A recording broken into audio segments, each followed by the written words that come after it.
So, Sarah, the one thing, I always, I guess I actually apply a lot in my life. Whenever there's a problem or something that I need to fix, I always first find the right people, and then I get the right people in the room together. And that's exactly what you, Rob, and I did. We all met. There was good chemistry. There was a high level understanding of what we wanted to create.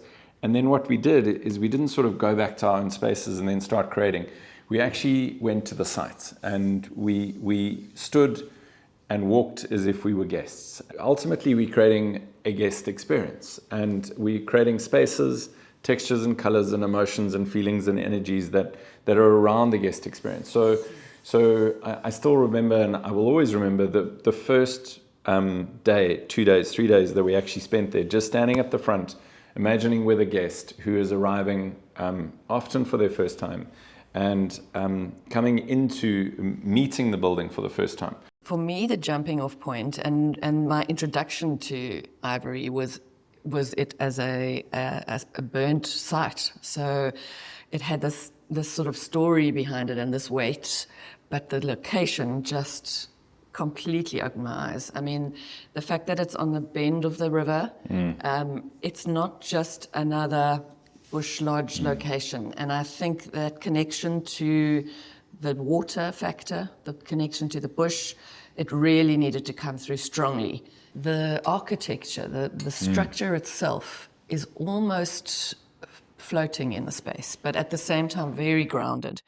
There's a lot of openness and light and natural vistas rather than, very curated art on the walls and, closed in, as you say. This almost disappears in a way, whether you're inside or outside. And that goes from the minute you arrive, the journey you take down towards the main building, and all of the pause moments as you slow down to get to that point. And then just the vista opens up. So to be respectful of that, for me, the interiors needed to talk to it. And it may sound trite to say, bringing the outside in and vice versa, but it never before has it been quite so poignant. Yeah. I think you'll see in the textures that we've used, in the markings on the fabric, and I use that word intentionally because I wanted it to feel very tactile, very crafted, not mass-produced, not machined. Natural fabrics, but still performance ones, because it's a harsh environment, we know. In terms of heat, in terms of sunlight, but also to somehow get across the feeling of, a sigh of relief, that you've arrived, and it is just easy on the senses. It's gentle. There are intimate little pockets where you can retreat to, whether it's just as a couple or on your own. I interrupt you there just very quickly because we spoke about that one particular point, that something, sometimes you get to look at things that look beautiful, but when you sit on them, you almost like bounce off, So, and we were completely aligned in designing a space which guests would just feel completely at home and pulled into to really, again, enhance the fact that they've arrived, they're on vacation, they're there to relax and for us to take complete care of them. So that's all been the narrative around it. How have the fabrics, or the other way around, how have those surfaces and the materials used in that complemented, enhanced, aligned with the fabrics and the textured, handcrafted element that you brought into the fabrics? Yeah, it's a very fine balance when you've got a fairly crisp structure with hard surfaces like even wooden floors, glass, etc., to absorb noise, temperature, just to create that comfort factor. You've got to have fairly heavy duty, chunkier, more textured kind of fabrics that just absorb a bit of that. Again, color, the eye reads the various layers together. So from the floors to the windows to the furniture, it all needs to just be layers and layers of And what are you looking to use for what material are you wanting to use for floor?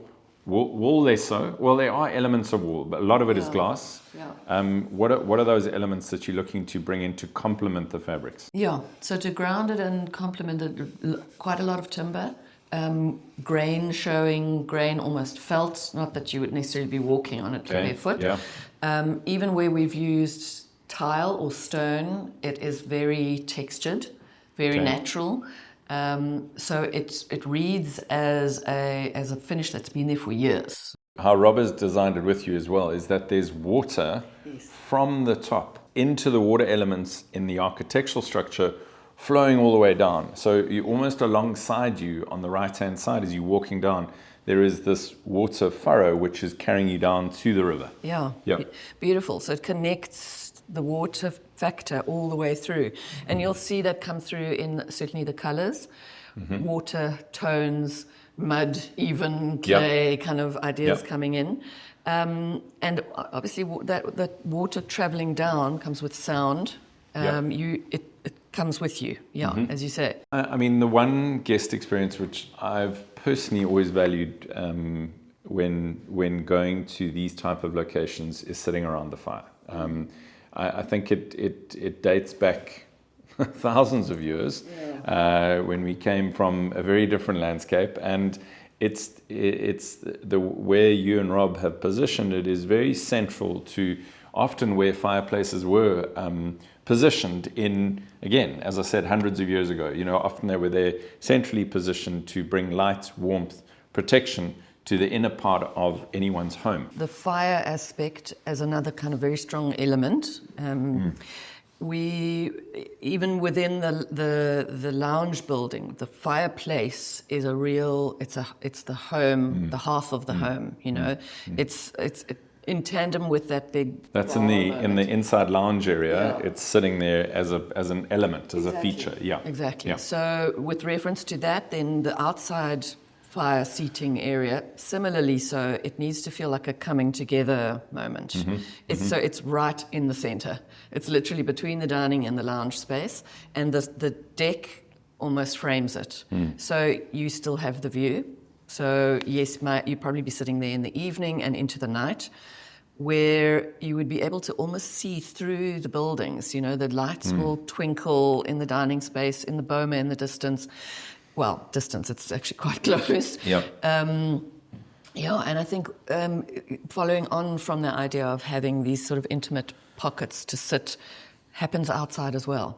So not just a vast expanse of decking, it's little areas where you can have your peace and quiet. The other element that you brought in, which is in complete contrast to fire, is the water element. You and Rob have brought these almost together in that space. So you talk of reflection, you talk of flickering, of you know, that kind of that contrasting between fire and water sitting next to each other. Just to expand a little bit on what that was about. I mean, I keep coming back to this sort of colouring.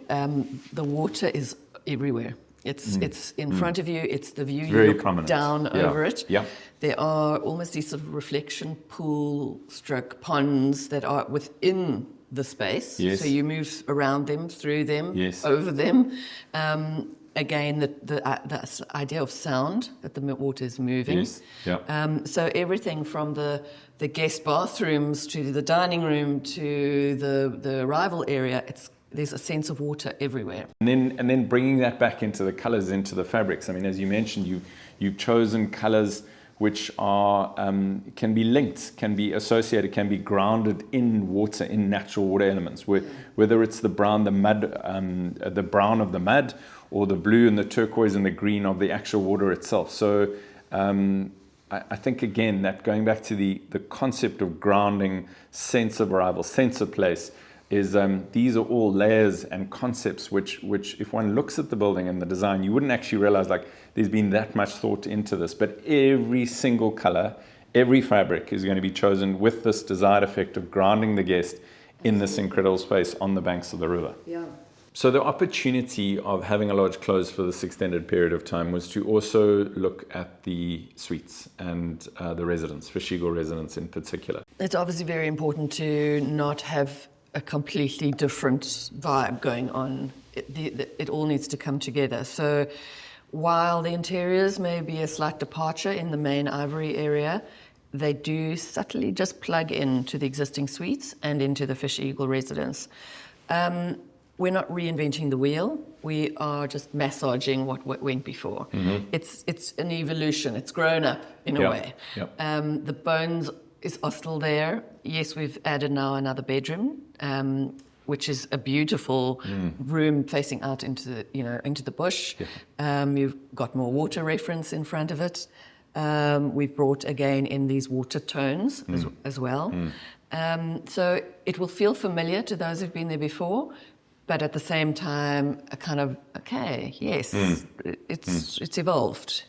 I mean, definitely. I think it's evolved 2x. I think it's. We repositioned the fire deck again, bringing that element of fire for the guest experience.